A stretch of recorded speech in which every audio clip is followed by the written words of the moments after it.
येऊ घातलेल्या आषाढी वारीकडे मुख्यमंत्री देवेंद्र फडणवीस आणि उपमुख्यमंत्री एकनाथ शिंदे यांनी विशेष लक्ष केंद्रित केल्यानंतर पंढरपूर प्रशासन अक्षरशः ॲक्शन मोडवर आले आहे। वर्षानुवर्ष शहराची डोकेदुखी ठरलेल्या अतिक्रमणावर नगर परिषद आणि पोलीस प्रशासनाने जोरदार हातोडा चालवला आहे। प्रशासनाचा बुलडोझर अतिक्रमणावर फिरताच पंढरपूरच्या राजकारणाचे चाकही वेगाने फिरू लागले। शहराच्या विकासासाठी कधी एकत्र न दिसलेले सत्ताधारी आणि विरोधक कारवाई विरोधात मात्र एकाच सुरात प्रशासनासमोर उभे ठाकले। तू मारल्यासारखं कर, मी रडल्यासारखं करतो, असा तर हा प्रकार नाही ना, अशी कुजबूज पंढरपूरमध्ये सुरू झाली आहे। वर्षानुवर्ष काही नगरसेवक, राजकीय पदाधिकारी आणि स्वयंघोषित सामाजिक कार्यकर्त्यांच्या आश्रयामुळेच शहरातील अतिक्रमणाचा विळखा अधिक घट्ट होत गेला, अशी उघड चर्चा आहे। आज प्रशासन कारवाईसाठी रस्त्यावर उतरताच त्याच व्यवस्थेतील काही मंडळींना अचानक व्यापाऱ्यांचा कळवळा आल्याने नागरिकांच्या भुवया उंचावल्या आहेत।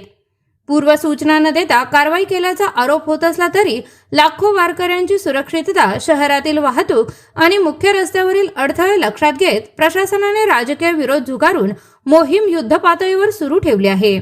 या कारवाईचा परिणाम मंदिर परिसरात मात्र उघडपणे दिसून येत आहे।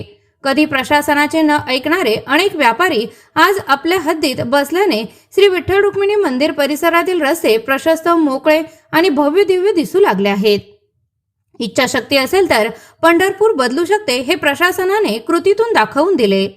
तुकाराम मुंढे जिल्हाधिकारी असताना झालेल्या धडक कारवाईनंतर अनेक वर्षांनी शहरात पुन्हा प्रशासनाचा दरारा जाणवत आहे।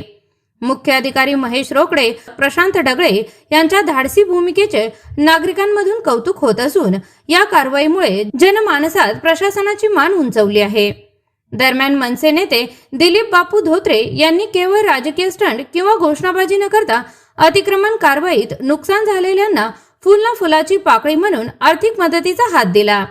विरोध करायचा तर केवळ कॅमेऱ्यासमोर नव्हे, संकटात सापडल्यांना प्रत्यक्ष आधार द्यावा, असा अप्रत्यक्ष संदेश त्यांनी राजकीय मंडळींना दिल्याची चर्चा आहे।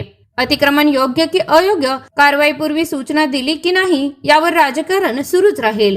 मात्र अनेक वर्षानंतर पंढरपूरच्या रस्त्यावर प्रशासन आहे हे ठळकपणे दिसू लागले आहे। ही मोहीम केवळ वारीपुरती मर्यादित न ठेवता वारीनंतरही याच ताकदीने सुरू ठेवावी, अशी अपेक्षा सुज्ञ पंढरपूरकरांमधून व्यक्त होत आहे।